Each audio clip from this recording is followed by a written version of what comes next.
Once upon a midnight dreary, I was wandering the streets, feeling forlorn and weary. The darkness of the night surrounded me, and the silence of the city was deafening. As I walked, I heard a faint tapping coming from a nearby mansion. The sound was distant and eerie, and yet filled me with dread. I approached the mansion, drawn by the strange tapping, and as I approached, the sound grew louder and more persistent. I pushed open the door and stepped into the foyer. The tapping was coming from a room at the end of the hall, and I approached with caution. As I entered the room, I was greeted by a sight that filled me with terror. Before me stood a figure, shrouded in shadows, with a finger tapping upon the table. The figure was still, and its eyes were fixed upon me, filled with a strange and ominous glee.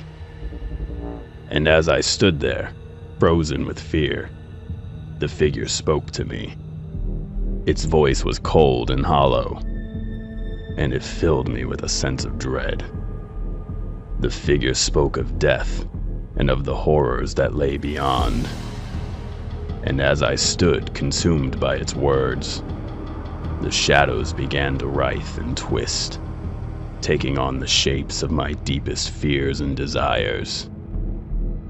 They whispered in my ear, tempting me with visions of madness and despair. And though I tried to resist, I felt myself slipping deeper and deeper into the abyss. When the figure finished speaking, it vanished with the shadows, leaving me alone. I hurriedly stumbled from the mansion, filled with terror, my mind filled with faces of those I have loved and lost, their eyes empty and accusing. I still hear their voices calling out to me from beyond the grave, their words echoing through the corridors of my mind. For the figure and the mansion and the tapping remain with me always, haunting me like specters, their icy grip tightening around my heart with every passing moment, never allowing me to escape the terror I had encountered in that midnight dreary.